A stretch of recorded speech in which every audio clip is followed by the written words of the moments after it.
지난 첫 시간 철야 인도를 이렇게 하고 나니까 많은 이 피드백들이 이렇게 저에게 와요. 오는데 이게 반응들이 이렇게 와요. 오는데 그 어떤 분들은 뭐 간만에 그냥 마음껏 찬양도 하고 마음껏 기도도 했습니다. 감사합니다. 뭐 이렇게도 오기도 하고, 어떤 분들은 아유 목사님 힘들지 않으십니까? 뭐 이렇게 오기도 하고, 뭐 어떤 분들은 뭐 어떻든 여러 가지 어떤 그 뭐랄까 고맙고 감사하다고 하는 그런 피드백들이 이렇게 저에게 이렇게 왔습니다. 또 뭐 또 잘못한다고 하는 피드백들도 또 오더만. 근데 어떻든 간에 성령이 이끄시는 대로 하시는 거요. 할렐루야. 뭐 그런 것이 내가 은혜 받느냐 못 받느냐가 중요한 거지, 여기 쓴 사람 뭐 넥타이를 맸네 안 맸네가 그게 중요한 게 아니야. 그건 중요한 게 아니고, 제가 왜 넥타이를 안 매고 왔겠어요? 마음껏 부르짖으니까 넥타이 매고 와서 점점 빼려면 안 되잖아. 그래서 확 넥타이도 풀고 제가 편한 마음으로 이렇게 단에 서는 겁니다. 그러니까 여러분도 주일날 오실 때는 잘 입고 오시고, 철야 때는 그냥 몸빼 입고 오셔. 몸빼. 그래서 마음껏 부르짖어도 전혀 부끄럽고 창피할 것도 없고 뭐 이렇게 오시는 거예요. 주님 만나는 거예요. 그래서 또 어떤 분들은 또 아침에 또 전화가 와요. 전화가 와서 아니 웬일이십니까? 그랬더니 아이 목사님 살아있나 보려고 전화했대 또.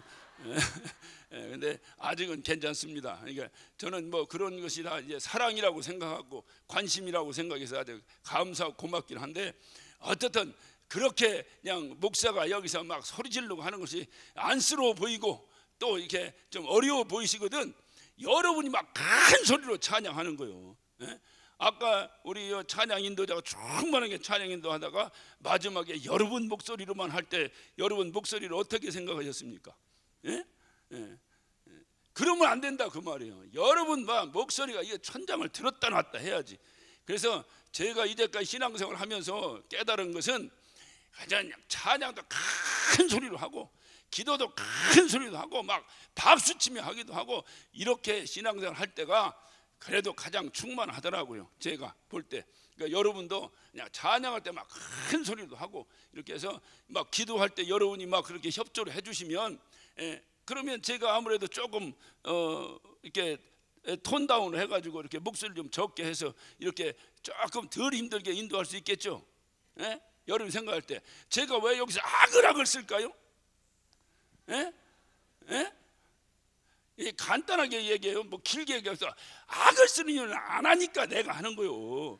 안 하니까. 근데 여러분이 악을 쓰면 내가 할 필요가 있을까요 없을까요?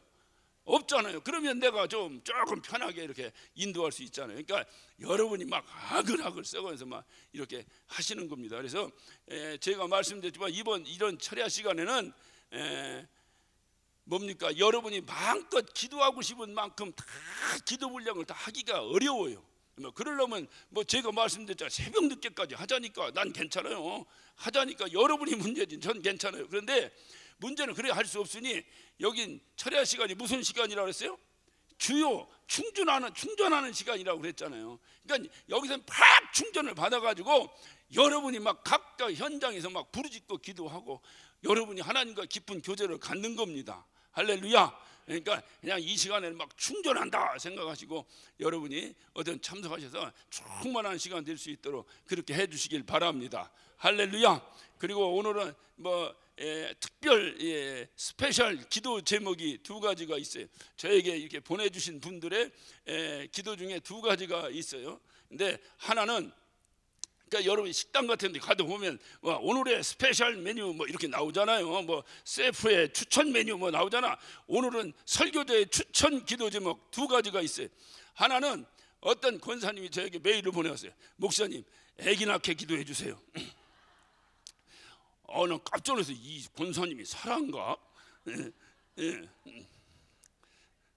근데 알고 보니까 자기가 애 난다는 게 아니고 우리 교회에 젊은 부부들이 많은데 애를 못 난다네. 이게 웬 또 조화야. 그래서 어떻든 기도를 해서 좀 애를 좀 낳게 해야지. 이거 애 안 낳아서 요새 국가적으로도 그렇고 교회적으로도 그렇고 큰일입니다. 이거 얼마나 제가 볼 때 기도 제목도 이렇게 누구를 위한 기도 제목이 와야지 맨 자기 기도 제목만 오면 돼. 그래서 그래 오늘 저녁에 여러분 기도하실 때 우리에게 그냥 애 낳게 해달라고 기도 좀 세게 하셔. 할렐루야. 예. 그리고 또 하나는 법률 지원 헌금을 좀 이게 어떤 위에서 좀 기도 좀 해주십시오라고 왔어요. 그래서 제가 생각할 때에 이것도 굉장히 중요한 것이다. 지금 당장 뭐 코앞에 여러 가지 일들이 있는데 이거 굉장히 중요하다는 생각을 했어요. 그러면서도 제 마음속의 생각이 뭐 하나님이 돈 없어서 뭐 못하시나? 그건 별로 중요하지 않아요, 하나님 앞에서는. 근데 중요한 것은 뭐냐? 우리의 관심에 하나님 볼 때 세상에서도 우리가 어르신들 하시는 말씀이 있어요. 우는 아이에게 젖준다는 거예요. 그러니까 하나님께도 우리가 간구하고 부르짖어야 하나님도 우리의 기도를 들어주시지 뭐 우리만 기도하겠어요? 저쪽은 아니야? 여러분 생각해봐요. 저쪽은 아니야? 그러니까 지금 이 시간에도 하잖아. 그리고 하나님이 어느 쪽에도 관심 갖느냐가 중요해. 그래서 이 관심, 그러니까 우리가 헌금하고 이렇게 법률인가? 법률 지원 헌금 이런 것은 우리가 얼만큼 교회 개혁을 해야 되겠다고 하는 데에 대한 얼만큼 큰 관심이 있냐고 관심의 표현이에요. 관심의 표현. 그래서 어떻든 여러분이 하나님께 관심의 표현으로 그래서 우리가 하나님께 간절히 매달릴 때 성경은 두 주인을 섬기지 말라 그래서 두 주인을 그 한 주인은 하나님이에요. 한 주인은 물질입니다. 그러니까 내가 간절하게 정말 똥줄타게 주님께 매달리려면 가장 중요한 것이 뭐냐? 나에게 있는 다른 한 주인을 하나님 앞에 굴복시켜 버리는 거예요. 할렐루야. 할렐루야 하기 전에 아멘이 세게 나와야 되는데 어째 이상하게 박자가. 내가 가지고 있는 다른 한 주인을 내가 그토록 간구하고 사모하는 주님 앞에 굴복시키는 거예요. 그것이 가장 큰 관심 아니겠어요? 그래서 그 굴복시키는 거예요. 그거지 우리가 헌금했다고 이기고 헌금 안 하면 지나? 그러니까 하나님께 우리의 관심을 표현하는 건데 제가 보니까 어떤 뭐랄까 액수는 전 모르겠는데 너무 적은 사람들이 참여를 한다라고 하는 그런 어떤 말씀을 저에게 해주셔서 어떤 오늘 이 철야에는 첫째 기도 아주 스페셜 기도가 뭐라고요? 애 낳게 해달라. 애 낳게 해달라. 두 번째 법률 지원 헌금을 그냥 어떻든 십시일반 우리가 모두 어떤 개혁을 원하신다면 내가 개혁을 원합니다라고 하는 표현으로 어쨌든 여러분이 다 이렇게 참여하셔서 앞에서 일하시는 분들이 가장 외로운 게 뭐냐면 여러분 일 안 하면 욕 안 얻어먹어요. 제가 얘기하자 제가 단에 안 서면 나보고 욕할 사람 하나도 없어요. 내가 단에 서니까 뭐가 어떠니 하지 내가 단에 안 서면 아무도 나에게 뭐라고 할 사람이 없어요. 마찬가지로 앞에서 일하면 욕을 먹어. 잘해도 욕먹고 못해도 욕먹고. 그런데 이 욕먹는 것은 사명으로 극복할 수가 있는데 가장 어려운 것이 뭐냐? 나 혼자 일하나? 라고 생각될 때 힘이 쭉 빠져버립니다. 이거는 아주 목회를 해보면 알아요. 교회를 위해서 열심히 몸부림치는데 성도들이 전혀 반응이 없을 때 그때가 가장 목사가 힘들어요. 마찬가지로 지금은 어떻든 이 목회적 차원도 중요하지만 교회 개혁으로 해서 여러분들이 주도가 돼서 교회 개혁 협의회가 구성이 됐는데 그리고 여러분들이 또 지도부를 형성했는데 나머지 분들은 뭐냐? 관심, 할렐루야, 협력, 할렐루야. 그것만 있으면 앞에 서신 분들은 어차피 죽으려고 앞에 섰지 살려고 앞에 섰겠어요?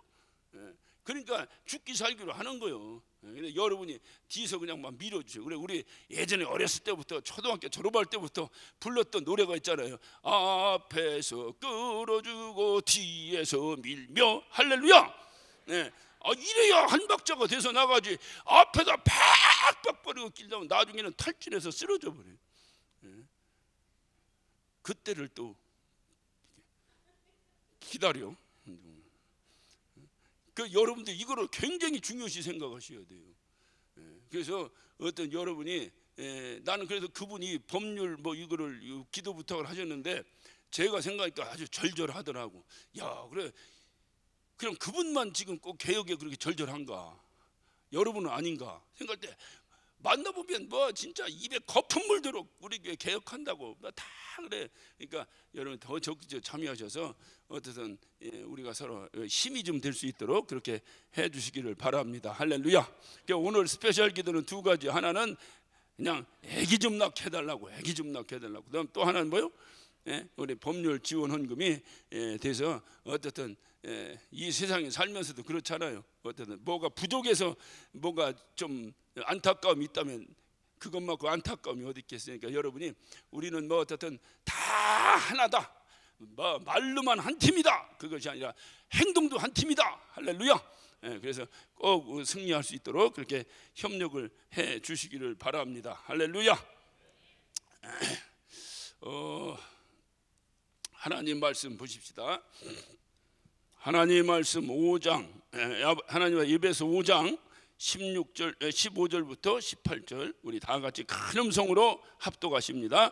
그런즉 너희가 어떻게 행할 것을 자세히 주의하여 지혜 없는 자 같이 말고 오직 지혜 있는 자 같이 하여 세월을 아끼라. 때가 악하니라. 그러므로 어리석은 자가 되지 말고 오직 주의 뜻이 무엇인가를 이해하라. 술 취하지 마라. 이는 방탕한 것이니 오직 성령의 충만함을 받으라. 아멘. 오늘 이 말씀은 말세를 살아가는 우리 모두에게 아주 귀한 권면의 말씀입니다. 세월을 아끼라. 왜? 때가 악하기 때문이다. 세월을 아끼라. 때가 악하기 때문이다. 여러분, 우리가 살아가면서 볼 때에 이 세상이라고 하는 것은 계속해서 발전해 왔어요. 뭐 상상을 초월하도록 발전해 왔어요. 얼마 전 제가 TV에서 광고 나오는 걸 보니까 이제 둘둘둘둘둘 많은 TV를 또 만들었더라고. 야, 그래서 보고 싶을 때 피면 된대. 그러니까 둘둘둘 많은 게 아니라 또 이렇게 접어서 넣고 다닌다네. 세월이 이게 상상을 초월합니다. 언젠가 흑백 TV를 보다가 그렇잖아요. 언젠가 그거 안테나 세워놓고 그 리스닝 좀 한번 하려고 하면은 가자 그 뭐야 전파가 잘 안 잡혀서 한 사람은 바깥에 가서 그거 돌리느라고 보지도 못하고 안에서 그냥 이렇게 들렸다 저렇게 들렸다 하면서 그 TV를 보던 시절이 있었는데 느닷없이 칼라 TV가 탁 나오기 시작했어요. 얼마나 감격했습니까? 예전에 칼라 TV가 나오기 전에 여러분들은 어땠는지 모르겠는데 우리 시골에서는 누가 또 앞에 또 이렇게 색깔 있는 이렇게 보호경인가를 이렇게 껴가지고 원래 흑백인데 보기에는 칼라 TV처럼 보이도록 만든 그렇게 한 집들도 있었어요.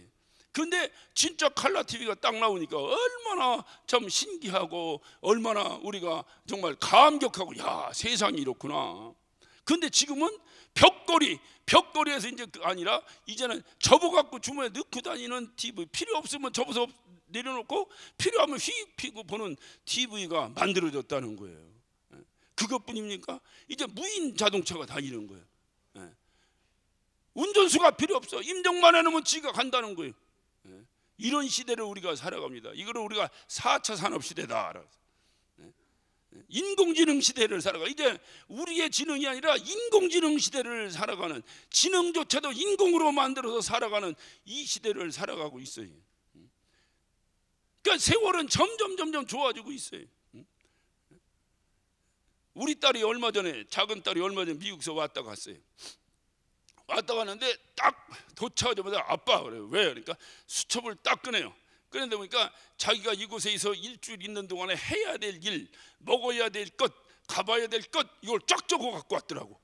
와, 근데 나는 하나도 모르는 거예요. 뭐 어디 가면 뭐가 만들어졌는데 거기를 꼭 가야 되고, 뭐 어디 가면 뭐를 꼭 봐야 되고, 뭐를 어떻게 해야 되고, 또 뭐를 먹어야 되고, 뭐가 어디 가면 어디가 그 뭐야 맛집이 어디 있고, 네가 거기서 어떻게 하냐?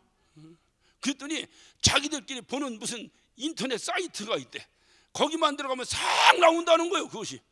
그래서 중국 애들도 다 와서 그거 보고 와서 이렇게 돌아다닌다는 거예요. 와, 여기 사는 사람보다도 외국에 있는 사람들이 더 잘 알아요. 그래서 제 1번 뭘 먹으려고 하나 보니까 딸기 이렇게 돼. 딸기. 야, 이게 시절이다 너. 딸기가 이 겨울에 어디서 딸기가, 딸기는 봄에 나오는 것이 딸기가. 아이 아빠 그렇지 않다는 거예요. 요즘 겨울에 이 한국의 딸기가 전 세계적으로 유명해서 관광객들이 한국의 겨울 딸기를 먹으러 온다는 거예요. 난 들어보지도 못한 얘기. 예? 옛날에 동화책에 효자 뭐 한다고 그래서 어머니가 돌아가시게 생겼는데 마지막 소원이 뭐냐니까, 그 겨울 눈밭에 산에 있는 살딸기 하나 먹었으면 좋겠대서 그 아들이 그 눈밭을 헤매면서 산딸기 찾는데 산딸기 어디 있어? 그때 신령님이 촥 나타나가지고 내가 무엇을 찾느냐 해서 먹었다는 산딸기, 그 얘기는 들어봤어도 오늘날 그런 게 어딨냐 했더니 있다는 거예요.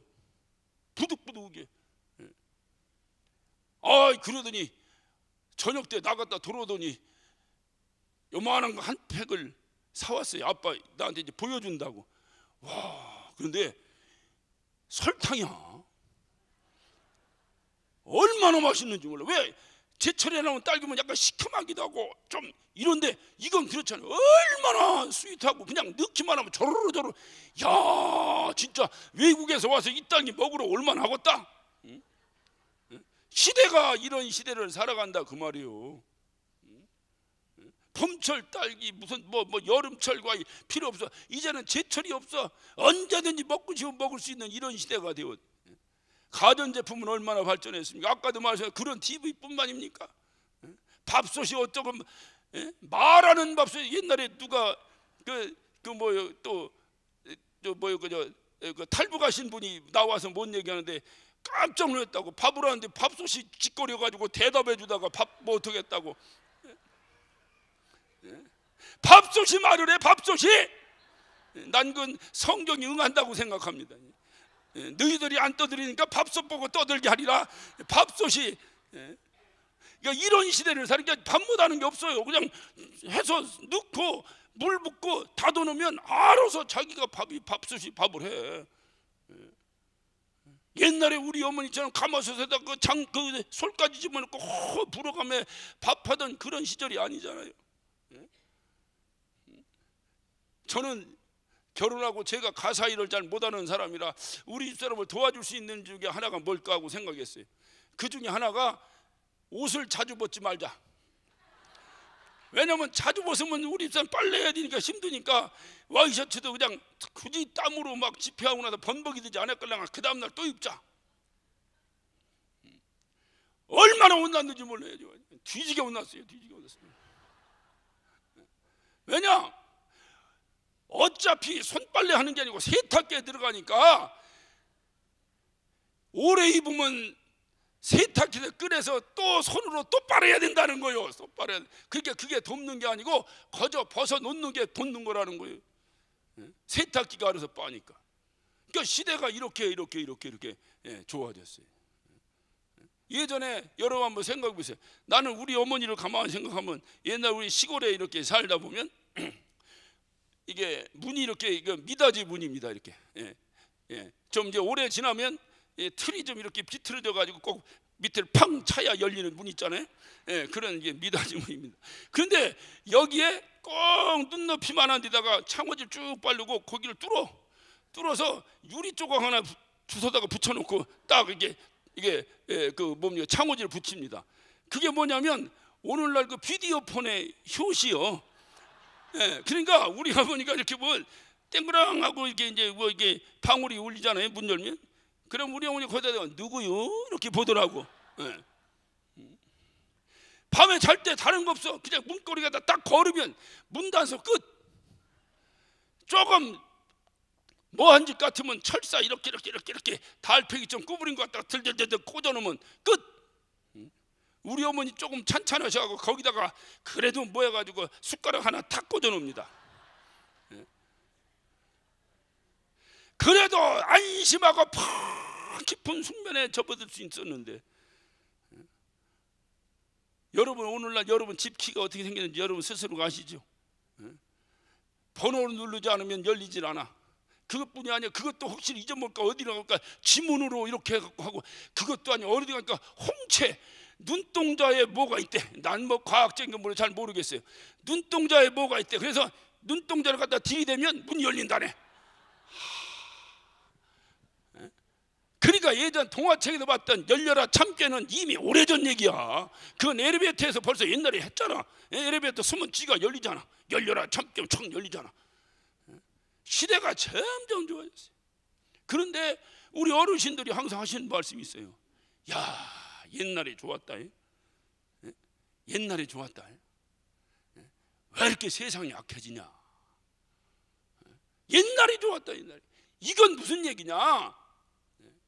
삶이 예전부터 나빠졌다는 그런 의미가 아니라 사람의 도덕적인 삶이나 사람의 인격이나 인간성이 더 점점 악해져 가고 있다는 거예요.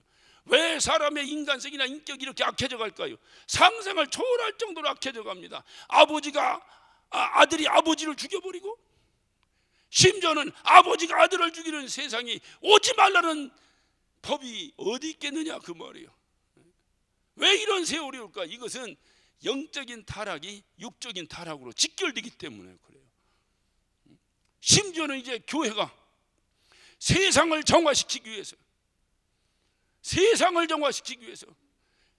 빛과 소금이 되기 위한 교회가 세상을 정화시킨 거냐. 세상과 짝하다가 이제는 세상과 짝하는 게 아니라 세상의 죄악을 교회가 선도하는 세상이 와버렸으니 이제는 어디 가서 교회 다닌다는 소리 하기가 정말로 부끄럽고 창피한 세대를 우리가 살아가고 있어요. 왜 이럴까요? 그래서 성경도 말합니다. 때가 악해진다는 거야. 점점. 계시록 22장 11절에 보면 더러운 자는 그대로 더럽게 내버려 둬라. 더러운 자는 그대로 더럽게 내버려 둬라. 선한 자는 그대로 선을 행하고. 왜 그렇게 말씀해요? 착한 사람은 그대로 착하고 안 착한 사람은 그대로 안 착하게 내버려 두라는 거예요. 그래서 12절에 주님이 강력하게 선포하십니다. 보라! 내가 올 날이 속히 다가왔다. 내가 속히 오리니 내가 줄상이 내게 있어 너희가 일한 대로 갚아줄 것이다. 그러니까 다른 말로 말하면 세상이 왜 이렇게 상상할 수 없을 정도로 악해지는가? 이것은 주님이 오실 날이 가까웠다는 거예요. 가까웠다는 거예요. 그러니까 여러분 어떤 경우로든지 여러분 기대하지 말아야 될 것이 한 가지가 있는데, 이렇게 우리가 이렇게 하면 세월이 좀 좋아지겠지, 이렇게 하면 앞으로 세상이 더 좋아지겠지, 이런 기대는 내려놓으시기를 바랍니다. 왜냐하면 그건 주님이 그런 약속이 없어.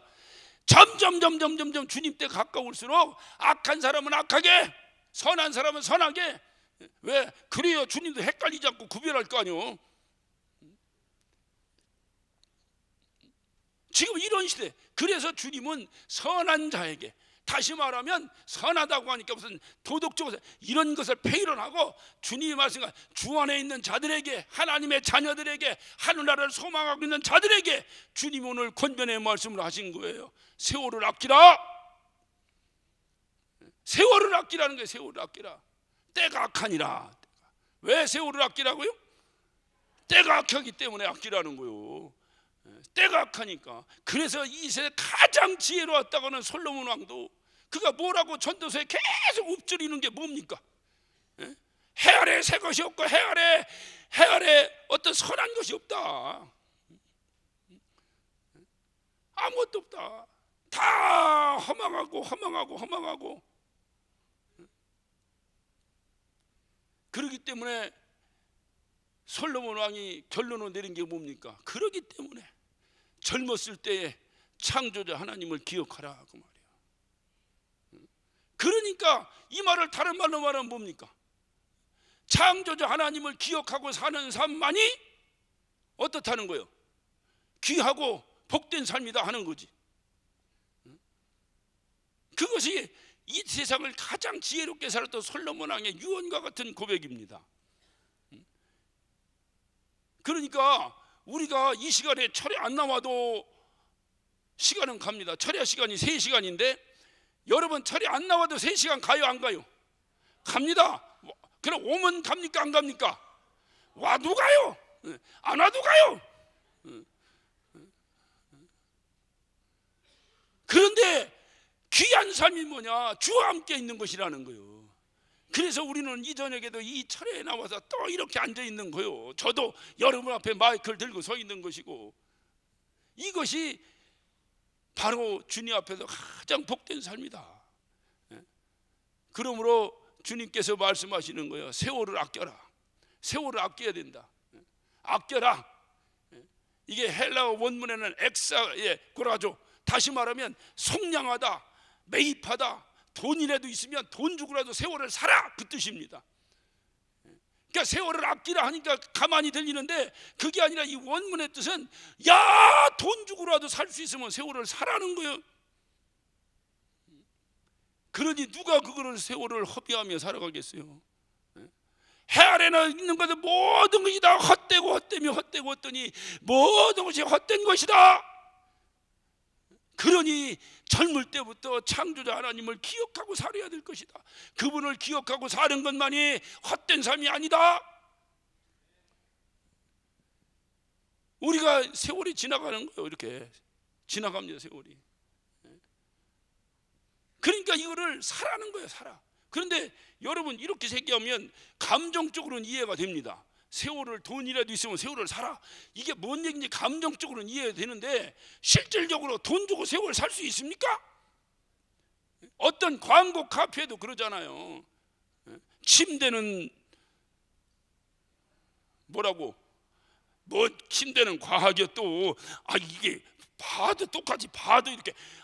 오늘 이 말씀에 빗대서 얘기해야지. 침대는 돈 주고 살 수 있습니다. 그런데 잠은 돈으로 살 수 없다는 거예요. 그러니까 이게 무슨 얘기냐? 세월을 잡아야지. 세월을 돈을 해도 주고 사야지. 얼마나 허망하게 세월이 지나갔습니까? 여기 머리 하얗신 우리 어르신들 계신데 한번 생각해봐요. 여러분 어르신들, 당신들의 30년 전이 언제입니까? 당신들의 50년 전이 언제입니까? 엊그제 아니에요, 엊그제? 그런데 엊그제가 지나니까 지금 이렇게 돼버렸잖아요. 언제 지났는지 모르겠지만. 그래서 내가 좋아하던 가수가 있는데 그 가수는 그렇게 노래하는 게 가는 세월 그 누구가 잡을 수가 있나요? 잡을 수가 없으니까. 예수 안 믿는 그 양반 예수 믿는지 모르겠지만 어떤 세상 가수도 그 엄청난 진리를 깨달았는데 우리가 예수 믿는 사람들 그 가는 세월을 무슨 재주로 붙잡느냐 그 말이. 그런데 주님이 우리에게 하신 약속이 있어요. 그게 뭐냐? 주님이 보상해 주신다는 거예요. 주님이 보상해 주신다는 거예요. 할렐루야. 세상에서는 들어보지도 못한 얘기야. 세상에서 내가 정말 잘 살면 나중에 보상해 줄게. 누가 세월을 보상해 준다는 사기치는 소리에 넘어갈 사람이 어디 있겠어요? 근데 교회 다니다 보니까 주님이 약속하셨어. 보상해 주신다는 거, 보상. 그러면 여러분 어차피 교회 다녀도 세월은 가고 안 다녀도 가고. 그러면 세월을 붙잡는 방법이 뭐요? 나중에 보상받는 삶을 사는 것이 세월을 붙잡는 거 아니냐 그 말입니다. 할렐루야. 나중에 보상받는 거예요. 여러분이 1시간 2시간 이렇게 주님께 드려지고 하는 이런 시간들이 모여져서 나중에 주님 나라에서 영생으로 주님이 보상해 주시고. 할렐루야. 여러분이 차려 나와서 이렇게 기도하고 부르짖는 것이 우리 주님이 기억해 주셨다가 다 모아서 나중에 여러분에게 영생의 시간으로 다 보상해 주시고, 여러분들이 드려지는 그 귀한 헌금 물질, 이 세상 살면서 물질보다 귀한 게 어디 있겠어요? 그런데 우리는 물질보다 귀한 것을 발견한 순간 그 물질을 과감히 주님 앞에 무릎 꿇리는 거야. 그게 그리스도인 아니에요? 예수 믿으면서도 맨날 돈하고, 예수 믿어서 맨날 어디 가면 뭐 집값이 올랐네 떨어졌네 하고. 그러니까 세상 사람이 보니까 예수 믿으나 안 믿어 똑같네 하는 짓이. 그러면 여러분이 한번 가만히 생각해. 예수 믿으나 안 믿어 하는 짓이 똑같으면 교회 나오겠어요 안 나오겠어요? 안 나와. 그래서 오늘날 전도하기가 그렇게 힘든 거예요. 뭔가 교회 다니면 달라야 되는데 똑같으니까. 그러니까 교회 가려면 뭐 괜히 피곤만 하고 어렵잖아요. 힘든 겁니다. 힘든 겁니다. 그러니까 정말로 우리가 살아가는 동안에 정말 주님 앞에 보상받는 삶을 살아야 돼. 내가 헌신한 시간마다 주님께서 모아서 보상해 주시고, 내가 주님께 드려지는 그 물질마다 주님께 모아서 30배, 60배, 100배로 보상해 주시고, 할렐루야. 이런 것이 우리의 소망이에요. 그래서 우리는 그 약속을 의지하기 때문에, 뭐 나가서 빵 사 먹을 돈도 없는데 비벼 해가지고, 그래서 그걸 갖다가 하나님께 드리고, 예전에 우리 어머니 노상 다리미질해서 돈을 다리미질했어요. 다리미질해가지고 성경책에 딱 꽂아도 구겨지지 않게 그랬다가 가서 헌금하고 그러시더라고. 그게 우리가 주님에게 대한 사랑의 고백 아니냐 그 말이에요. 내가 당신을 믿습니다. 할렐루야. 내가 당신을 믿습니다. 제가 이 개혁을 하면서 여러 이제 변화가 있고 특징이 있습니다. 특징이 있는데, 내가 제 나름, 여러분은 각각 어떤 걸 생각하셨는지 모르지만 제가 생각할 때 그렇다 이 말이에요. 제가 생각할 때 이 개혁을 하고 다니는데 돈 얘기를 안 하네. 헌금 얘기를 안 해. 그리고 헌금 얘기 하려면 뭐 죄 짓는 것처럼 안 하더라고. 잘하는 거예요? 못하는 거예요? 잘하는 거예요? 못하는 거예요? 그래서 변화된 것 중에 하나가 헌금 시간이 없어. 나부터도 어느 때 쑥 들어와 그냥 앉더라고. 그래서 보니까 저 뒤에다가 헌금통을 넣고 들어오면서 각자 하래. 자, 제가 여러분에게 한번 물어봅시다. 바구니를 돌리나 들어올 때 각자 하나, 헌금의 액수는 같아야 됩니까? 틀려야 됩니까? 크게 한번 얘기해 보세요. 같아야 됩니까? 틀려야 됩니까? 같아야 됩니까? 그러면 한번 회계 담당자한테 물어보세요. 같은가 틀린가? 제가 목회를 한 30년 제가 했습니다. 하면서 별 방법을 다 써봤어요. 어떻든 교회는 은혜 받으러 나와야지 시험 드는 요소가 되면 안 된다. 안 된다. 시험 되는 요소를 제일 많이 만드는 사람이 누구냐? 그게 목사요. 본의 아니게, 일부러 아는 사람도 있을지만 본의 아니게 어떻든 넥타이를 빨간 검에서 시험 든 사람, 파란 검에서 시험 든 사람, 어떻든 설교하다가 말을 어떻게 했다고 나를 깠다고 시험 들기도 하고, 너무 폼 잡았다고 또 누가 또 뭐라고 또 해서 또 시험 들기도 하고, 이런 거는 다 나하고는 상관도 없고 본의 아니에요. 어차피 세상의 실수 가운데 가장 큰 실수가 뭐야? 말 실수 아니야? 그러니까 말로 먹고 사는 사람이 얼마나 말 실수를 많이 하고 있어요. 그래서 주의라서 어떻게 하든지 은혜 받는데 조금이라도 걸림돌이 되려면 안 하려고 하는 것이 목사들의 심리입니다. 심리. 뭐하러 일부러 그걸 하겠어요? 그게 안 해. 그래서 바구니를 이렇게 헌금 시간에 돌리다가 그 돌리는 걸 이렇게 보니까 다 기쁨으로 이렇게 하시면 되는데, 또 싫어도 해준 게 그렇잖아. 바구니가 오는데 내 앞에 오는데 또 손을 안 넣기가, 또 우리 한국 사람은 또 체면 문화 아니야. 체면 문화. 안 넣기가 좀 꿉꿉하잖아. 그러니까 어떤 사람은 빈주먹이라도 넣다 빼더라고. 목사의 눈은 속일 수 있을지 몰라도 하나님의 눈을 어떻게 속이냐 이 말이야. 그 양반은 예배 내내 얼마나 꿉꿉하겠는가 마음이. 그래서 이거 바구니 돌리는 거 없애자. 우리 이제 교육자도 회의를 했습니다. 우리 바구니 돌리는 이거 하지 말자. 좀 은혜롭게 해보자. 그냥 수준 높게 좀 한번 해보자. 그래서 제가 아프리카를 선교를 한번 갔더니, 아프리카는 어떻게 헌금 시간 됐습니다 하니까 어떻게 하는 거 아니? 앞에다가 헌금 이렇게, 그건 접시더만 접시. 바구니 같아야 빈손 넣다 빼는데 이건 접시요. 접시. 접시인데 갑자기 헌금송이 나오는데 무슨 나에게 있는 뭐 이런 찬양 아니요. 그냥 막 뭐 얼마나 우리 주의 성령이 내게 임하여 막, 아니 헌금송을 그렇게 하는 난 처음 봤어. 그러니까 이 사람들이 얼마나 흥이 많겠어요. 예? 여러분 아프리카 사람 흥이 얼마나 많어. 막 저쪽 뒤에서부터 춤을 추며 나오는 게 춤을 추며 손에는 돈 들었는데 그게 얼마짜리인데 모르고서 팍 하고 나서 놓고 들어가면서 또 춤추고 들어가는데 이것을 몇십 분을 그걸 하더라고. 와, 그 저렇게 우리도 한번 해볼까? 여기다 다음 주에 한번 해봅시다. 우리 여기다 접시를 이렇게 놓고 전부 나오면서 이렇게 하고 나와서 놓고 가는 것으로 한번 해봅시다. 남들 다 나오는데 왜 해봤잖아. 우리도 춤은 안 췄어도. 안 해봤어? 추수감사절 몰 때 되면 다 앞에 나와서 하고 했잖아. 했어 안 했어요? 했어요? 그러니까 다 해봤어. 이것만 안 해. 왜 우리는 흥이 좀 부족해서 이걸 안 해서 그렇지. 그렇게 하더라고. 그래서 저렇게 한번 해볼까 했는데 우리 문화에 맞지 않으니까 힘들더라고. 나부터도 벌써 헌금하려면 목사가 갑자기 설교하다 말고 이게 아니다. 그래서 생각해 난 것이 좀 신사적으로 해보자. 그 신사적이라고 하는 단어를요, 우리 인간적인 개념에서 볼 때 신사적인 것이 있고 하나님이 보실 때 신사적인 것이 있어요. 어느 쪽이 맞는 거예요? 하나님 쪽에서. 거룩하다고 하는 것도 우리 인간이 볼 때 거룩한 게 있고 하나님이 보실 때 거룩한 게 있어요.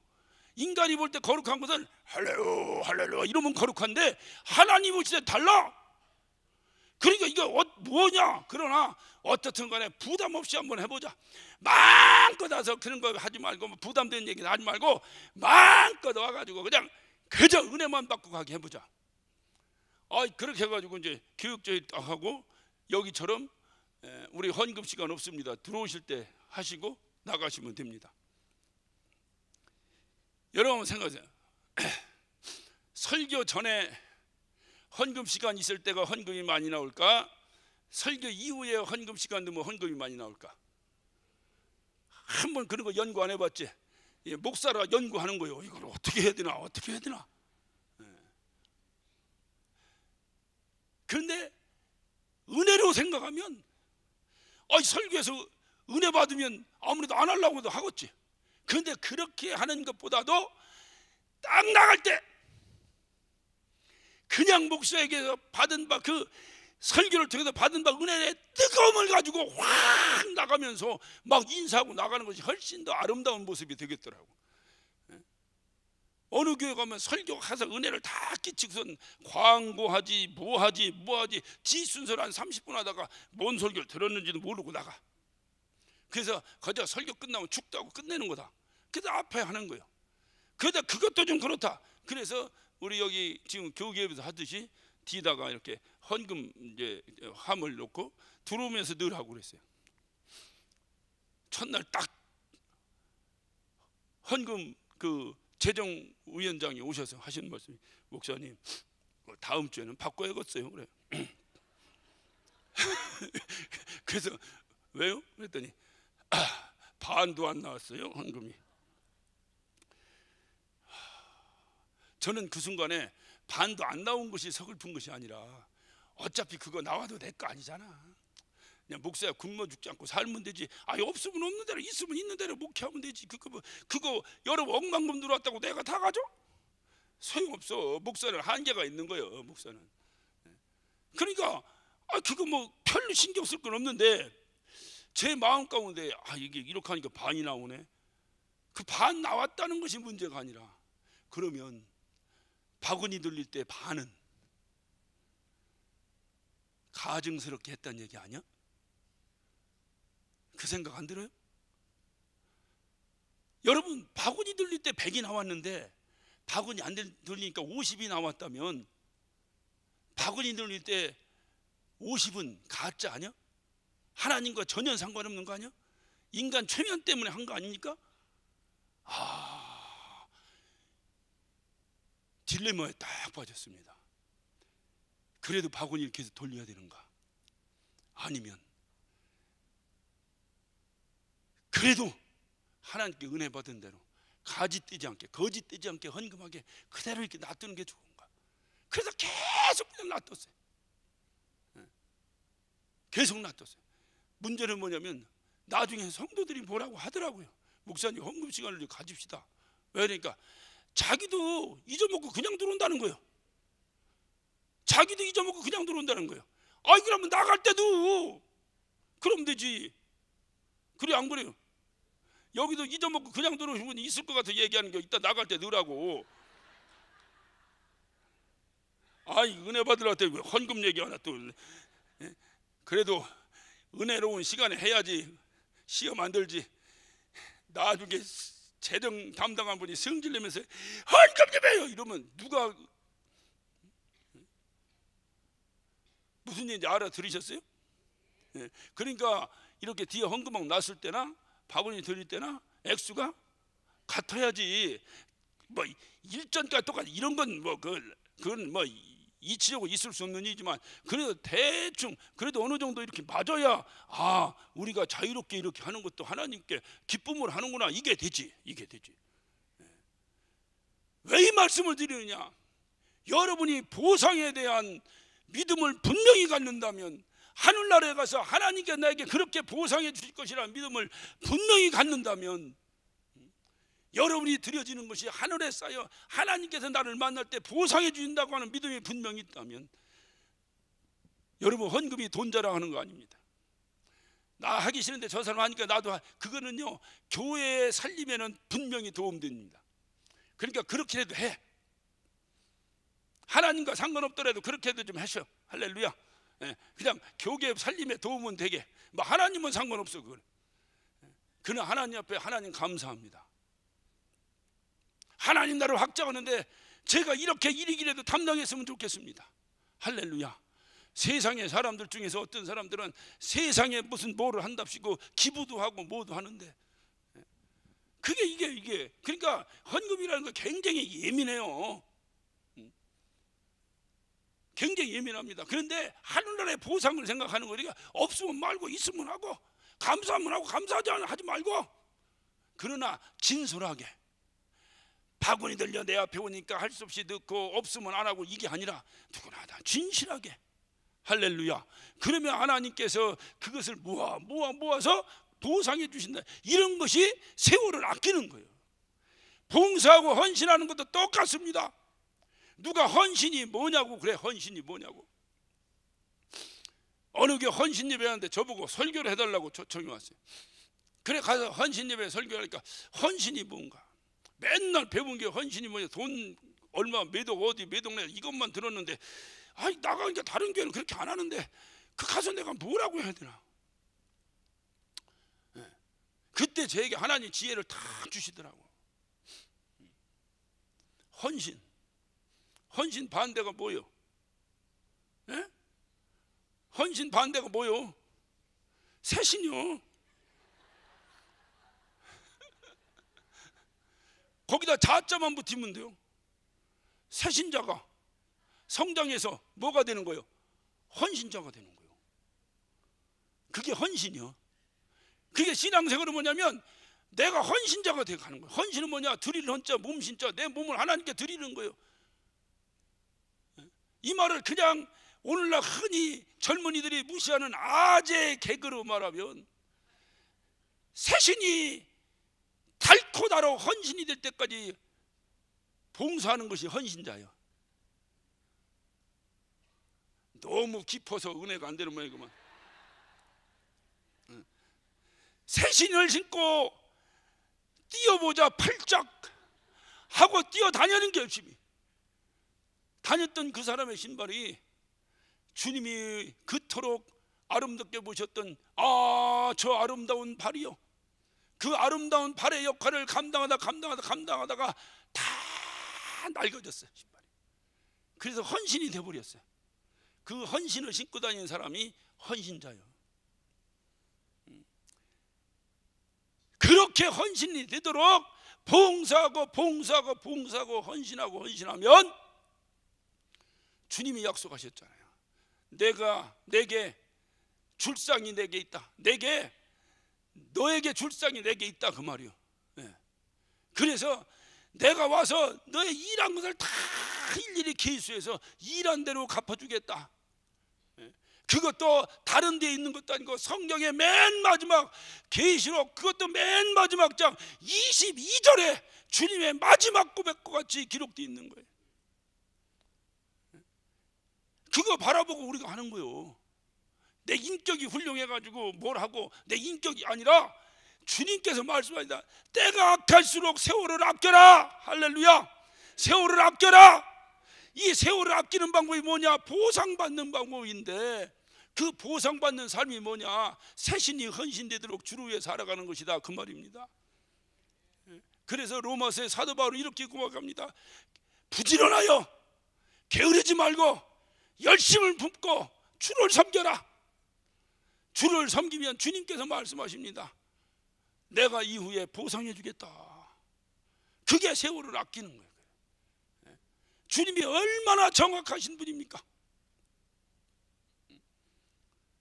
여러분, 주님이 우리 사람들은 아무리 정확하다고 해도 정확하지 못해요. 오늘 한 약속 내일 잊어먹기도 하고. 그런데 우리 주님은 얼마나 정확하신 분이냐 이 말이. 오늘은 국어 실력 말고 산수, 수학 실력, 뭐 수학까지 갈 거 없어. 산수, 그냥 초등학교 1학년, 2학년 수준의 산수 실력만 여러분이 발휘하면 우리 주님이 얼마나 정확하신 분인가. 한번 우리 성경 한번 찾아봅시다. 열왕기상 6장. 수첩과 볼펜을 꺼내시기 바랍니다. 암산에 능하신 분은 암산하셔도 관계없어요.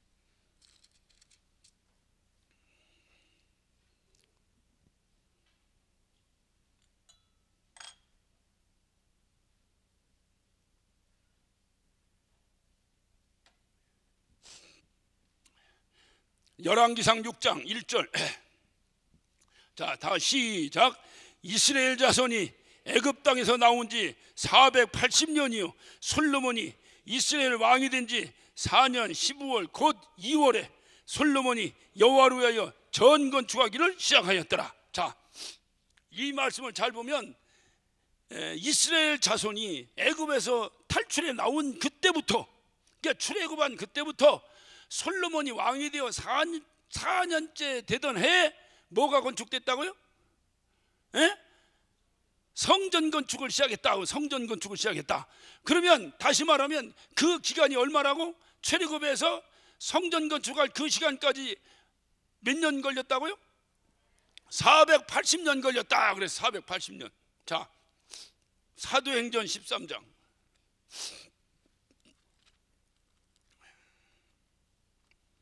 사도행전 13장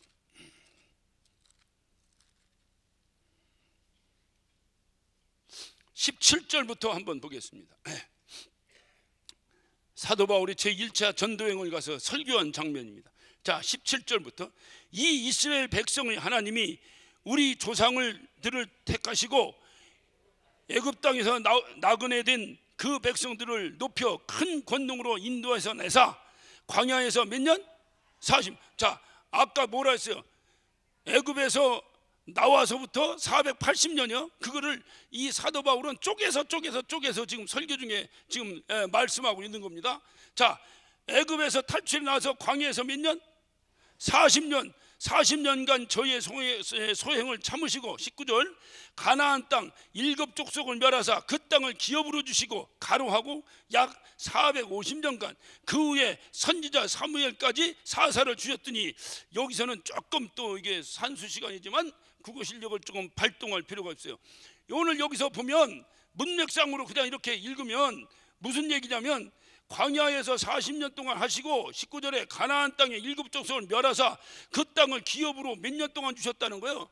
450년 주시고 그 위에 또 뭐요? 선지자 사무엘 때까지 사사를 주셨다, 이렇게 되는데, 이렇게 이해하면 성경 역사가 안 맞아 버립니다. 왜냐하면 출애굽해서 젖과 꿀이 흐르는 약속된 땅 가나안 땅에 들어와서 가나안 정복 전쟁은 성경적으로 역사적으로 볼 때 16년 내지 17년밖에 안 걸렸어요. 450년 동안 여호수아가 전쟁한 게 아니요. 무슨 얘기인지 아시겠죠? 그리고 그 정복 전쟁이 끝난 다음에 바로 무슨 시대가 시작됩니까? 사사 시대가 시작되는 거예요.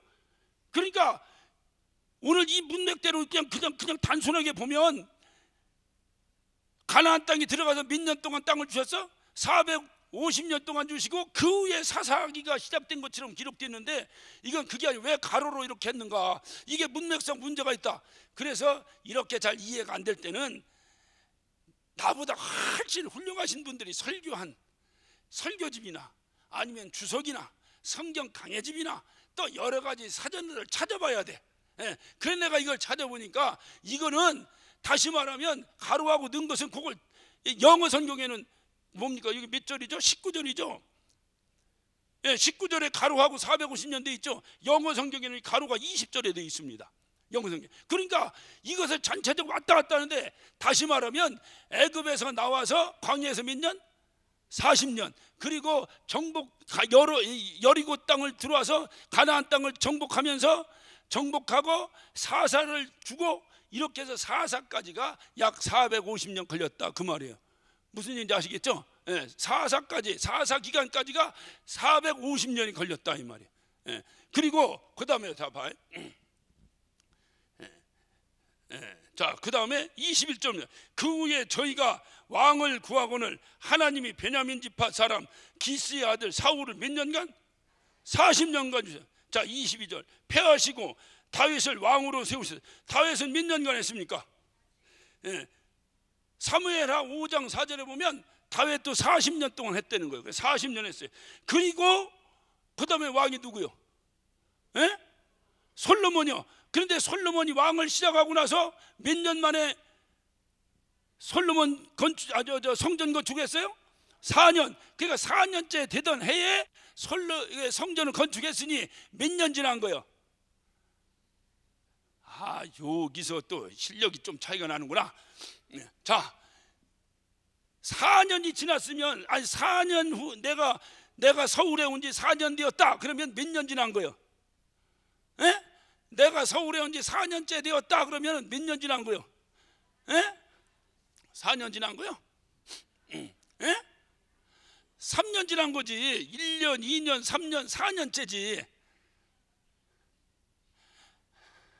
그러니까 어디서부터 가르쳐야 되는 거요?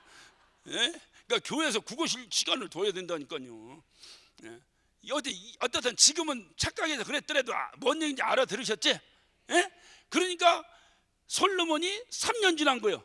3년 지난 다음에 4년째 되던 해에 뭐를 한 거예요? 성전을 건축한 거예요. 자, 몇 년입니까? 예? 그냥 듣고 있었어요? 계산 안 했어? 3년. 예? 590? 533년?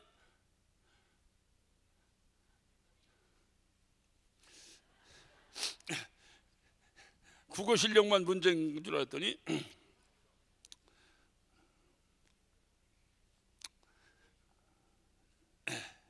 관둬요.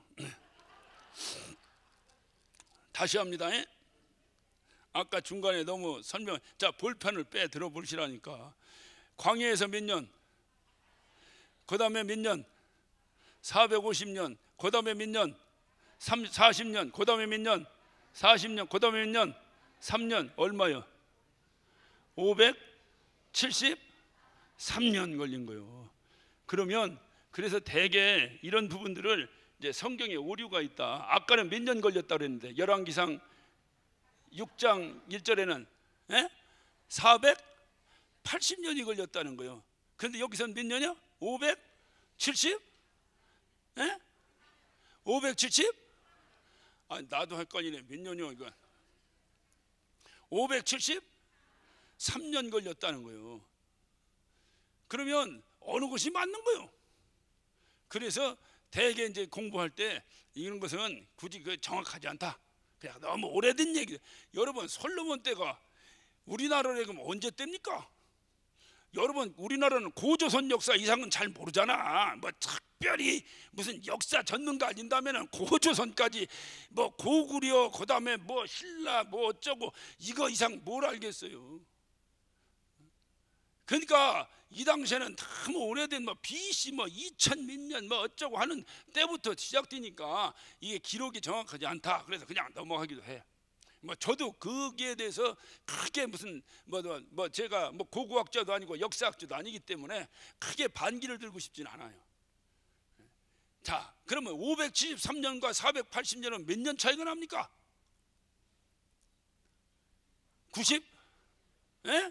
93년 차이가 나죠.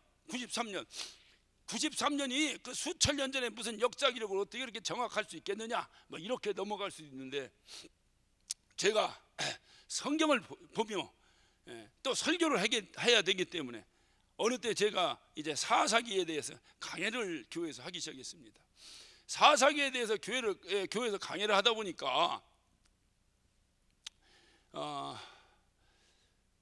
계속해서 반복되는 그 단어가, 그 문장이 나와요. 그게 뭐냐면 여호와의 목전에서 악을 행함으로, 여호와의 목전에서 악을 행함으로, 여호와의 목전에서 악을 행함으로, 계속해서 반복되는 게 나와요. 그래서 제가 그것을 보니까, 자, 우리 사사기를 한번 사사기. 수학 시간이 아니고 산수 시간이니까 재미있게 합시다. 사사기 3장 7절부터 한번 봅니다.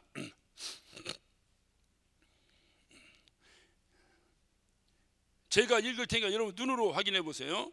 이스라엘 자손이 여호와의 목전에 악을 행하여 자기들의 하나님 여호와를 잊어버리고 바알들과 아세라를 섬긴지라 여호와께서 이스라엘에게 진노하사 그들을 메소포타미아 왕 구산 리사다임의 손에 파셨으므로 이스라엘 자손이 구산 리사다임의 몇 년 동안 섬겼어요? 8년 동안 섬겼어요. 이 말을 쉽게 얘기하면 8년 동안 구산 리사다임에게 식민지를 당했다, 그 말이에요. 8년. 자, 8년 또 써봐요. 딱 그다음에 그 12절 멀리 가고 12절 3장 12절 이스라엘 자손이 또 여호와의 목전에서 악을 행하니라. 이스라엘 자손이 여호와의 목전에 악을 행함으로 여호와께서 모압 왕 에글론을 강성케 하사 그들을 대적하게 하시매 에글론이 암몬과 아멜렉 자손들을 모아 가지고 와서 이스라엘을 쳐서 종려나무 성읍을 점령한지라. 이에 이스라엘 자손이 모압 왕 에글론을 몇 년? 18년 동안을 섬겼다는 거예요. 자, 그 다음에 자 봅시다. 4장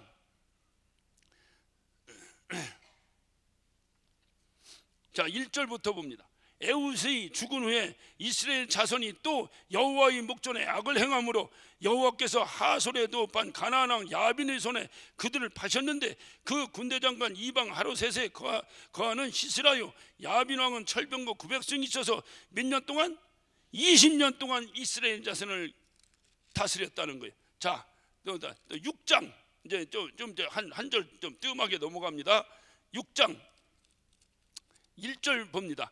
이스라엘 자손이 또 이제 아주 이제 계속해서 여호와의 목전에 악을 행하고 여호와의 목전에 악을 행하고 가다가 이게 성경을 쓰는 기자도 염치가 없으니까 이번엔 또 자를 넣네. 또 여호와의 자손이 또 여호와의 목전에 악을 행하였으므로 여호와께서 몇 년 동안? 7년 동안 그들을 미디안 손에 붙였다. 7년을.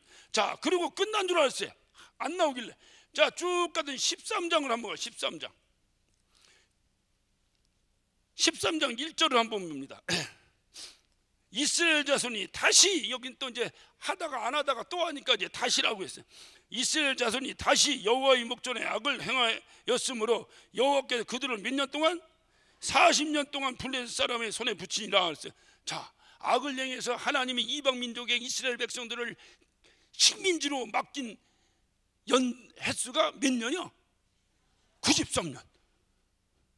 저는 이 말씀을 보는 순간에 해머로 뒤통수를 두드려 맞는 듯한 충격을 먹었습니다. 자, 열왕기상에서는 480년이라고 했는데 사도행전에 가서 사도 바울은 몇 년이라 했어요? 573년이라고 해요.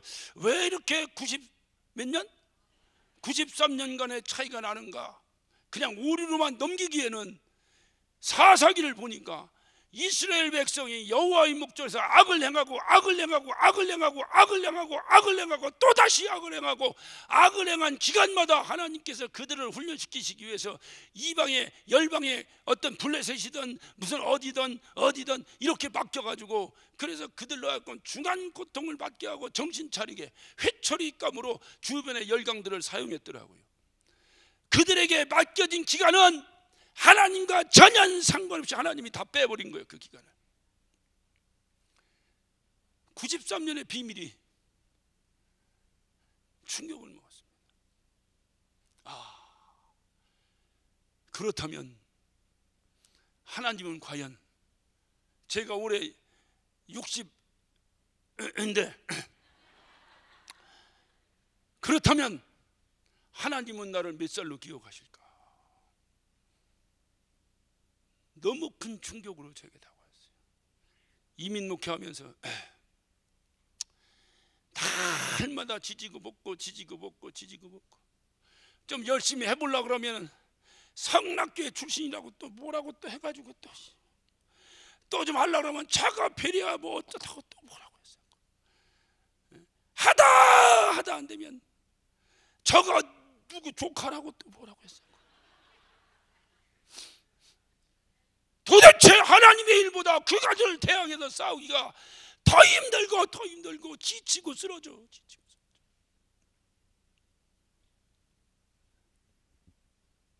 여러분, 저만 그렇겠습니까? 성락교에서 신앙생활하다가 무슨 어떻든 선교사로 내지는 어떤 이유에서 개척에 나가고 수많은 목회자들이 나갔습니다. 그들이 당한 고통을 여러분이 아십니까? 이 안에 있으니까 모르죠. 심지어는 야, 우리는 이단의 괴수라고 하는데도 부흥되는데 니들 왜 그러냐? 여러분, 보리도 밟아야 된다는 거예요. 자꾸 그러시더라고. 보리도 밟아야 된다, 너 밟혀야 된다. 그래 제가 한마디 했죠. 밟을 때가 있습니다. 보리 심어놓고 꽉꽉 밟아봐요. 다 죽어버리지. 싹이 얼마큼 나야 밟아야지. 싹도 나기 전에 2단이니 3단이하고 짓눌러 대는데 어떻게 목회를 하란 말이야. 교회 문을 활짝 열어놓고 누구든지 오라고 해도 올까 말까 하는데 2단이니 3단이니 하는 주홍 글씨를 등에 업고 무슨 목회를 하란 말이야. 수많은 교육자들이 나가서 피눈물을 흘립니다. 그런데 여러분은 수도 없이 그들을 향해서 배신자니, 변절자니, 감히 입에 담을 수 없는 소리를 함부로 정죄하며 살았습니다. 배신자 1호가 나 아니오. 괴롭더라고요. 어느 때는 이단을 해제해 보겠다고 속칭 뭐 그들이 사기꾼인지 아닌지 내가 모르지만 내가 볼 때는 하지도 못하는 사기꾼 같은 사람들한테 돈을 몇 억씩 줘가면서 그거를 해결해 볼 것이라. 뭔 일 때문에 미국에 왔을 때 같이 부목사님들하고 또 안수 집사님들이 미국에 한 20명이 오신 적이 있었어요. 제가 구체적으로는 말씀 안 드리겠습니다. 너무 속상했어요. 이런 쇼업을 하러 못 알아 여기로 오는가? 왜 이런 거 하려면 한국 사지 여기 와서 합니까? 하니까 그 중에 한 사람이 腾뭐라고 얘기하는 거니? 미제는 똥도 좋잖아요 그러더라고. 내가 몽둥이가 있었으면 난 진짜 그날 살인자 됐네.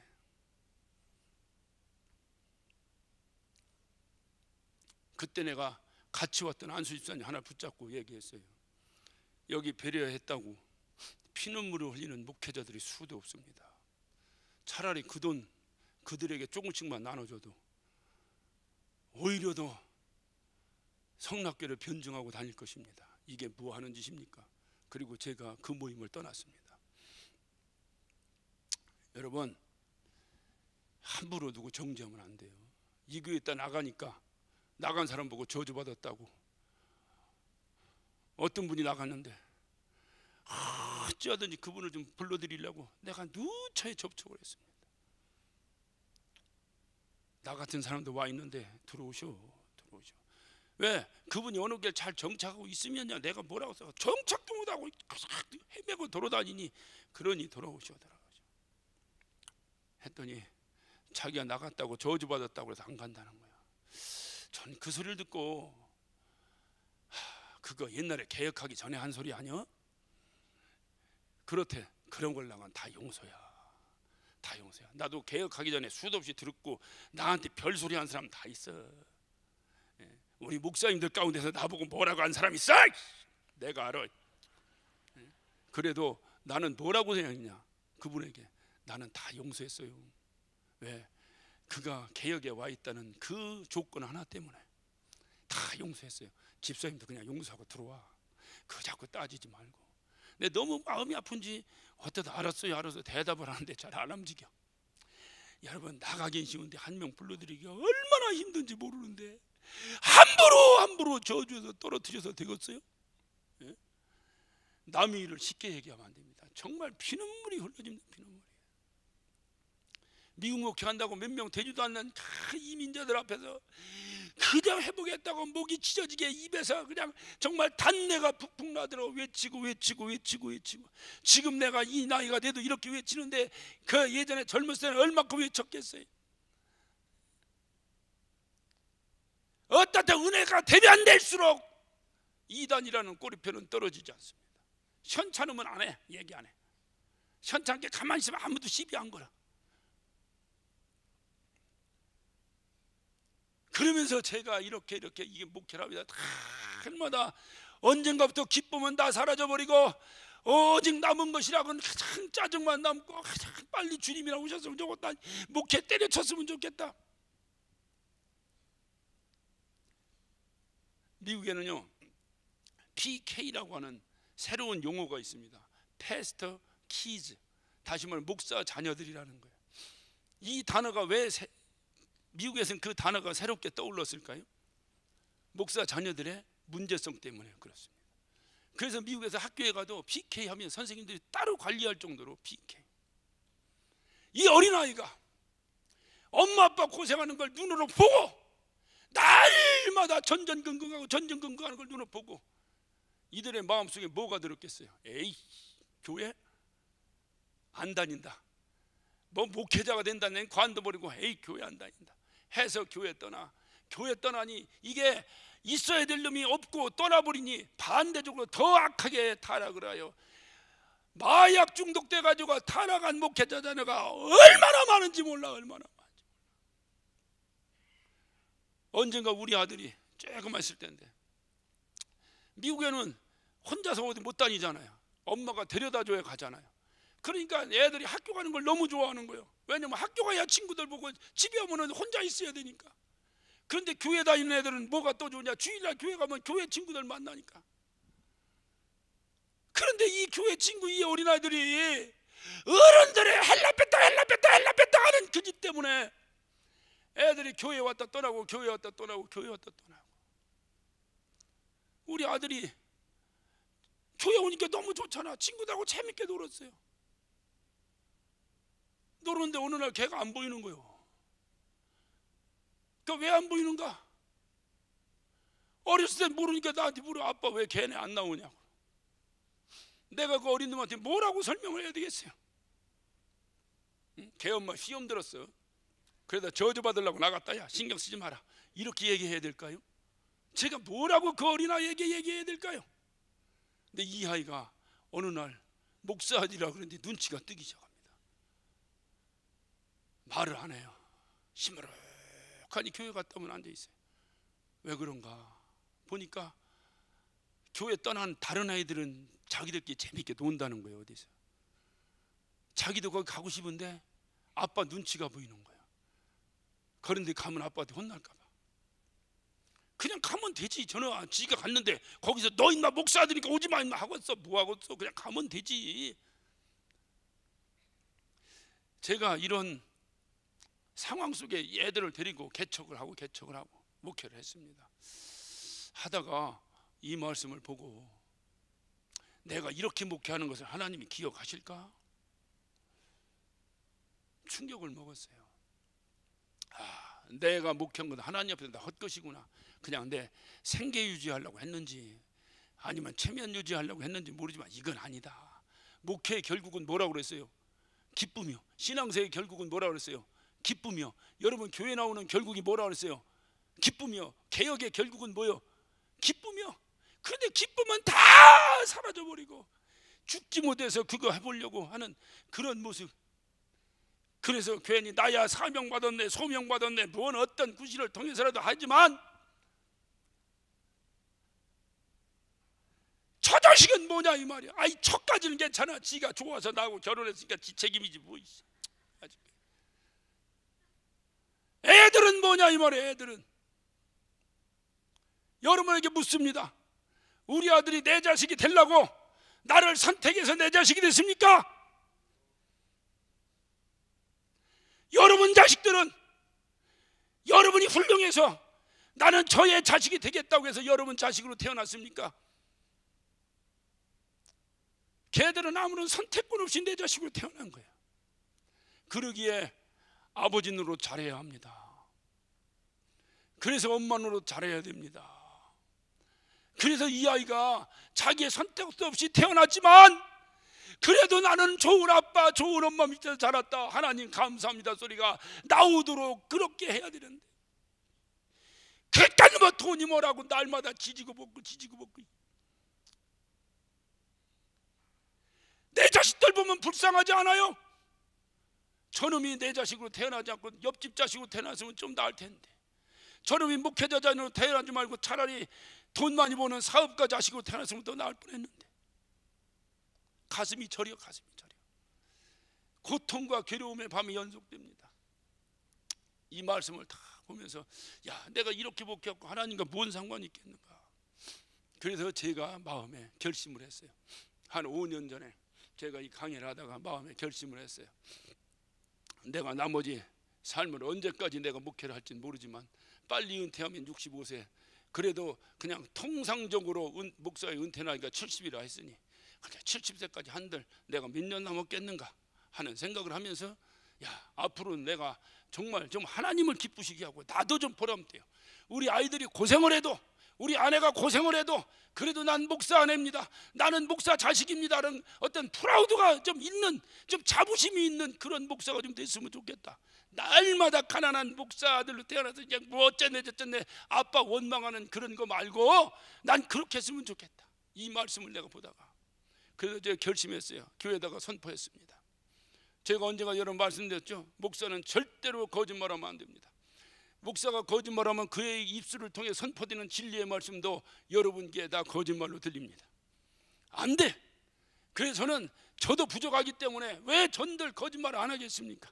그래서 제가 결심했어요. 내가 단에서 공적으로 목사의 신분을 가지고 마이크를 잡았을 때 한 얘기는 내 목숨과 같이 지킨다. 내가 내려와서 그냥 사석에서 내일 빵 사줄게요 했던 것은 내가 잊어먹고 못 지킬 수 있을지 모르지만 내가 단에서 한 약속은 지킨다. 그는 지금까지 저는 그것을 지키려고 몸부림치며 살아갑니다. 그래서 제가 단에서 공개적으로 얘기했어요. 왜? 그냥 내가 혼자 마음먹으면 또 작심삼일 될까 봐 공개적으로. 제가 앞으로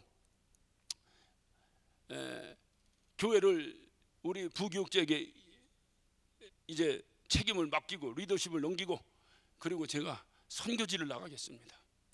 가만히 생각해봤어요. 가자.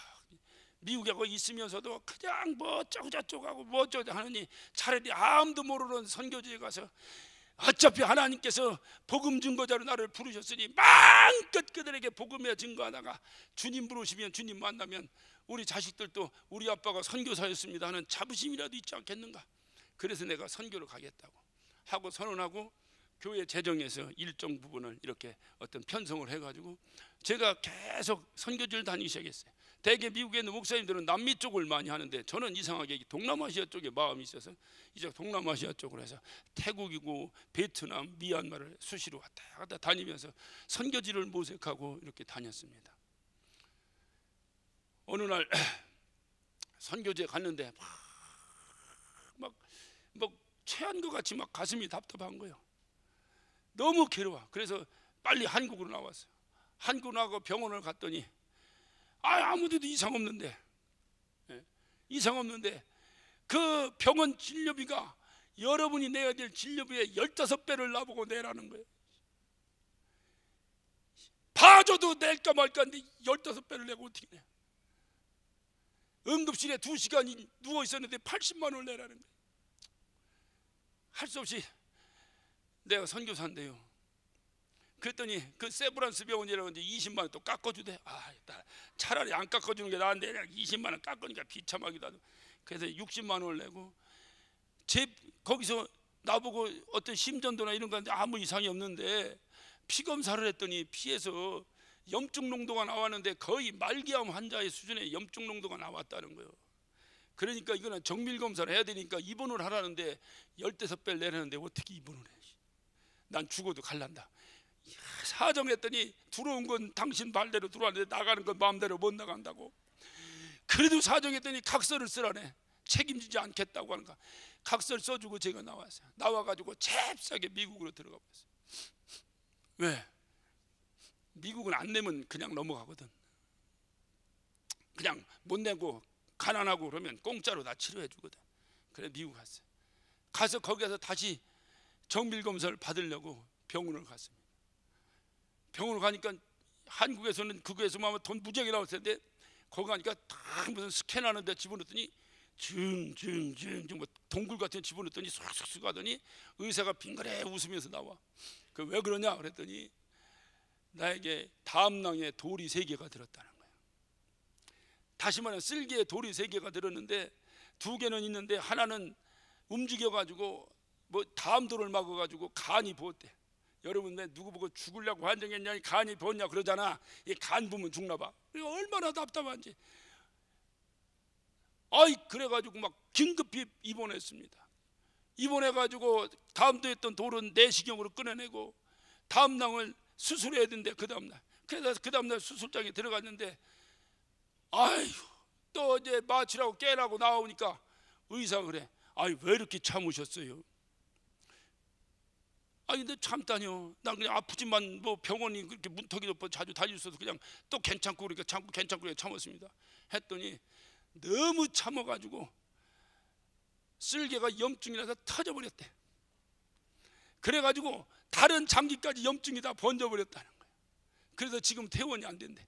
그래갖고 열흘을 더 있었네. 누가 애 낳는 게 힘들다는데 한번 걸려봐. 얼마나 힘든지 몰라 이게. 그래도 그걸 떼내니까 사람이 살 것 같은 거야. 문제는 어딨냐? 의사가 딱 퇴원한 뒤 주의를 하는데 쓸개를 떼냈으니 앞으로 소화하는 데 어려움이 있을 것 같습니다. 그러니 음식 조절하시고 너무 기름진 거 먹지 말라는 거예요. 야, 선교사에 여러 가지 조건이 있어야 돼요. 성령도 충만해야 되고 뭐 복음 증거자료도 달란트도 있어야 되고 여러 가지 어떤 조건이 필요하지만 그 중에서도 중요한 조건 중에 하나가 뭔지 아세요? 뭐든지 잘 먹는 거예요. 예. 그냥 외국에 나가서 뭐든지 주면 막 먹는 거야. 손으로 먹으라면 손으로 먹고 그냥 스푼으로만 스푼으로 먹고 맛이 있고 막 먹어야 선교사인데 소화를 조심하라느니 이거 어떡하나 이게. 그런데 나는 그때부터 소화하고 뭐 까짓거 내가 하나님을 위해서 훈련을 받아야 됐다 해서 막 일부러 막 돼지고기를 막 먹었어. 일부러 막 기름진 거 막 먹었어. 그런데 신기하게 한 번도 소화에 문제가 없는 거예요. 할렐루야. 그래서 다시 선교지를 가야겠다. 하나님이 나를 선교지를 보내시는 거다. 선교지를 갈랬더니 또 숨이 차기 시작. 그래서 지난번에 말씀드렸는데 결국은 또 심장 수술까지 하게 됐어요. 연이어서. 그리고 3년이 지났습니다. 심장 의사가 오케이 사인이 났습니다. 이제 다녀도 된다고. 그 비행기 타고 다녀도 된대. 그러면 내가 그럼 어디 선교지 같은 데 가서 있어도 되냐 하니까 오래 있는 건 그런데 다니는 건 상관없대. 그래서 제가 그 사인을 받고 지난번에 말한 대로 이제 한국의 의사가 좀 봐주겠다고 종합검진 해주겠다고 나왔다가 그때 10월 달에 여기 집회했잖아. 집회 끝나고 내가 병원 가야 된다고 얘기했죠. 그랬더니 언제 올라오냐고 그래서 목요일날 좀 올라온다니까 금요일날 또 하라고 그래서 월요일날하고 금요일날하고 처명해서 했죠. 그때 얘기하는 거예요. 그때 병원을 갔습니다. 여기서 집회 끝나고 새벽에 2시에 차를 몰고 전주까지 내려가세요. 아니 서울에 병원도 많은데 목사님 왜 전주까지 가죠? 어떤 또 속 없는 사람이 그러더라고. 왜 전주까지 갔겠어? 공짜로 해준다니까 간 거지. 공짜로 해준다. 거기 전주 예수병원이라 목사들에게 혜택도 있고 또 선교사로 뭐하고 그 의사가 나를 잘 아니까 자기가 어떻게 해서 그냥 목사님 돌봐드릴 테니까 오시라고 그래서 갔지. 어떻게 여기서 내가 15배를 주고 내가 병원을 가. 그래서 거기 내려갔어요. 가서 우리 내시경도 하고 이렇게 여러 가지 검진을 쭉 했습니다. 하고 그 다음날 스케줄이 광주, 전라도 광주에 수요 저녁 예배를 설교해야 됩니다. 그래서 광주로 그 다음날 쭉 내려가는데 병원에다 전화가 딱 온 거예요. 여보세요? 네. 목사님, 여기 병원이에요. 네. 아, 목사님 빨리 병원 돌아오셔야 되겠는데요? 왜? 암이래요. 야, 아니 내가 좀 이 나머지 시간을 좀 보람 있게 좀 보내겠다고 하나님께 결단을 하고 선교지를 가보려고 어떻게 하고 건강검진 하려고 하라는 대로 열심히 해서 건강을 유지해 왔는데, 야, 나 이거 설교해야 되기 때문에 못 간다. 아이, 빨리 오세요. 아니, 나 못 가. 그 가면 어때 금방 끝나냐? 아니요, 일주일 입원하셔야 됩니다. 그럼 나 못 가. 나 저 금요일 날 또 가서 집회해야 돼. 내가 금요일 날 집회를 그 소식을 알고 와서 집회한 거예요. 집회해야 돼. 그리고 또 주일 날은 또 내가 부산에 가서 또 설교를 해야 돼. 약속한 건 지켜야 될 거 아니야. 다 하고 끝나고 내가 그 다음 약속을 안 하고 내가 병원 갈게. 그 다음 약속은 내가 선교지 나가는 건데 그건 내가 못 가고 내가 갈게. 그래서 그 다음 주에 화요일 날 병원을 갔어요. 갔더니 의사가 들어오라더니 또 기계대 넣더니 쥐 뭐 살피고 뭐 약을 먹으라더니 또 살피고 하더니 그 나를 이 내시경 의사가 오라고 그래. 갔더니 목사님 참 럭키하십니다. 난 럭키하다는 얘기를 2번 듣네. 심장수술 미국 의사가 나보고 럭키 그러더니 또 럭키라는 거야. 그 럭키가 뭔 좋아한지 나는 도대체. 럭키하십니다. 그게 뭐냐 그랬더니 암이 다른 데로 전이 되지 않은 암이라는 거야. 위에만 있대. 이제 남은 것은 자기가 내시경을 다시 살펴야 되겠는데 근육 속으로 깊이 들어갔으면 절제 수술을 해야 되고 안 들어갔으면 내시경으로 긁어내면 된대. 그래서 기도하고 내시경을 들어갔다 나왔는데 의사가 그래요. 자기 소견으로 봐서는 깊이 안 들어간 것 같다고. 어떻게 목사님 미국에서 나오시는데 이렇게 찬스를 맞춰 나오시냐고. 몇 달만 지났으면 절제했어야 될 텐데 그렇지 않아야 될 것 같다고. 야, 그러더니 바로 병원에 입원하라는 거예요. 꼼짝없이 입원했지. 열흘 동안 또. 그래서 내시경으로 그거를 긁어내고 그리고 입원하고. 그러니 선교를 어떻게 가냔 말이에요. 아니 쓸개 떼는 것도 현찮은데 우유가 그렇다는데 가서 뭘 먹고 어떻게 선교하냐. 너무 가슴이 하나님 나 어떡하라고 그래요. 어떡하라고. 도대체. 생전 병원 한 번 안 가봤는데 왜 이렇게 이게 몰려서 나한테 이런 일이 생깁니까? 아무런 욕심도 없어요. 어떤 사람은 나보고 뭐가 어떤 그건 나를 모르는 사람이야. 저는 아무 욕심이 없어요. 그냥 하나님이 쓰시면 쓰시는 대로 안 쓰시면 끝이야. 내가 뭔 욕심이야. 그런데 6개월 만에 6개월 후에 나보고 병원으로 와서 다시 검사를 하셔야 된다는 거예요. 그런데 6개월 만에 가야 되는데 미안해서 못 가겠어요.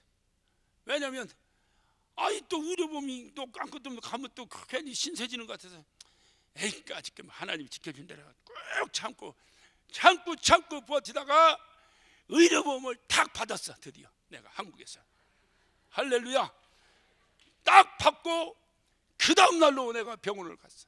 나 의료보험 나왔다고 탁. 그랬더니 그 의사가 탁 다시 나를 검진을 하더니 하는 얘기가 목사님 수술 이후에 깨끗합니다.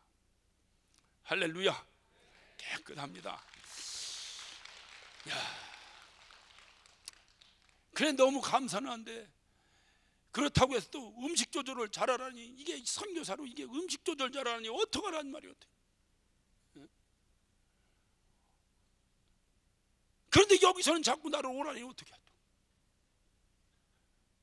그래서 사도행전 16장에 사도 바울이 아시아로 가려는데 하나님 성령이 막으셨다더니 야 나를 이렇게 막는 모양이구나. 그럼 부르심에 순종하자. 그래서 내가 왔지.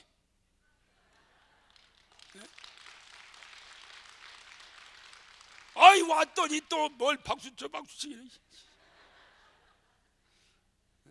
아이 왔더니 무슨 뭐 안동낀가만 보면 치가 떨리는데 무슨 또 왔다고. 뭐 안동 사과도 안 먹는데 또 왔다라고. 또 무슨 뭐 저에게는 같은 피가 흘러서 뭐 압제자의 DNA가 있다나 어떻다나. 여러분, 제가 압제자가 되면 주님 오신 줄만 아시기 바랍니다. 저는 아무 욕심도 없는 사람이에요. 그만하라면 그만하고 가라면 가고 있으라면 있고. 그래서 내가 가만히 생각하니까, 야, 그럼 나 여기 있으라는 얘기냐 가라는 얘기냐 도대체. 그래도 내가 가려고. 아니, 그러면 여기도 아니면 내가 가야지. 또 하나님이 인도하는 곳이 어디냐, 내가 또 가야겠다 하고 가려고 했더니 또 가지 말라네. 가면 안 된다네 또. 그럼 나보고 어떡하라고. 있으면 뭐락하고 갈라라면 못 가게 하고. 도대체 내 인생은 왜 이러냐. 도대체 한 번을 평탄하게 도대체 지내보질 못하네. 아, 내가 여러분 생각해보면 그냥 나 가만 놔두면 나는 그냥 내 밥벌이는 하는 사람이야. 그런데 도대체 가만 놔두질 않네. 2단 3단부터 시작해가지고 도대체 이거 어찌하란 말이에요. 저쪽에서 뭐라 하는지 아십니까? 너 거기 있으면 장학정이한테 윤준호한테 이용당한다.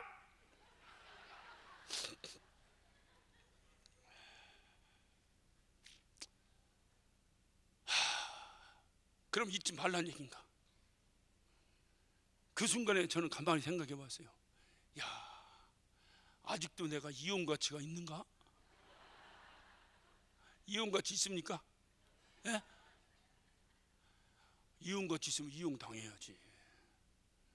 이용 당해야지. 예? 주님이 나를 어떻게 계산하실지. 내 나이가 60이 넘었다고 해도 주님이 내 나이를 그렇게 보시는지, 아니면 2살 배기로 보실지 3살 배기 보실지도 내가 모르는데, 시간 주어지는 시간마다 이용받아야지. 이용받아야지. 이용이 뭐요? 아주 저를 애용해 주시기를 바랍니다. 애용. 이용이 뭐요? 이용이. 여러분은 저를 애용하고 나는 하나님 나라에 내 기억되고, 나는 그렇게 살고 싶다 그 말이야. 내가 여기서 무슨 욕심이 있어 내가. 그런데 우리 그 블로그 하는 거 파워 블로거 중에 한 사람이 영예사라나 뭐라, 난 그 양반을 본 적도 없습니다. 그 양반을 뭐 얘기 들으니까 그 양반이 뭐 장기를 뭐 60%를 떼냈더나 70%를 떼냈더나.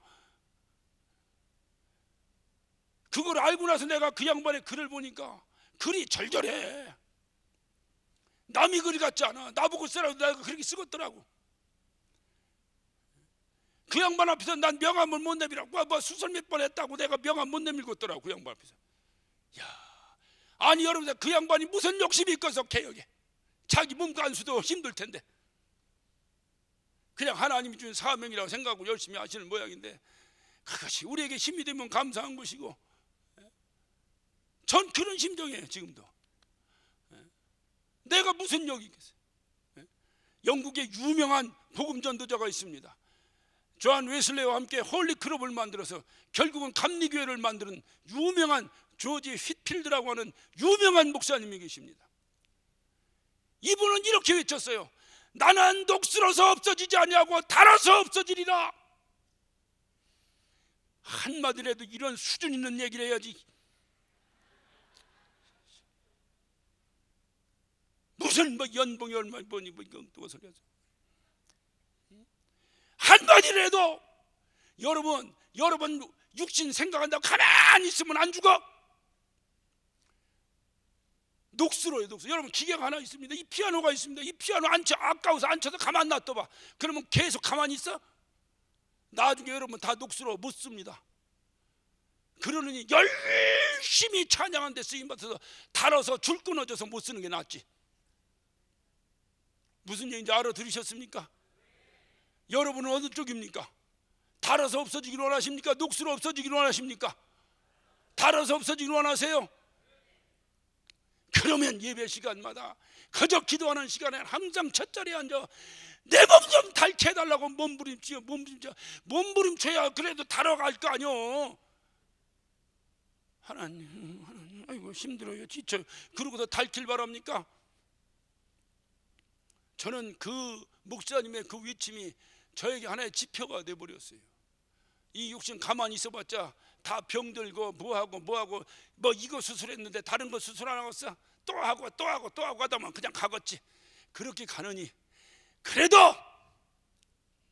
하나님께 나에게 입술을 벌려 외칠 수 있는 힘을 주시고 순간순간 위경마다 건져주신 그 하나님 앞에 내가 녹슬어서 없어진다면 나는 무익한 종이다, 악하고 게으른 종이다, 나는 닳아서 없어지리라. 열심히 애용당하고 열심히 하나님께 이용당하다가 나는 닳아서 없어지리라. 내 결심을 했어요. 말씀을 마치면서 여러분에게 묻습니다. 여러분 나이는 지금 몇이십니까? 우리 권사님한테만 내가 한번 물어볼게요. 다 못 물어. 권사님 여자 나이는 묻지 말라는데 권사님은 뭐 지금 그런 거 안 가릴 것 같아. 지금 몇이셔? 예? 몇이시냐고요? 예. 원래 나이 몇이시냐고요? 예. 80 하나요? 왜 앞분한테 물었는데 뒷분이 대답을 해야? 예. 어떻든 누구나 대답하면 돼요. 80 하나요? 하나님은 몇 살 넘으실 것 같아요?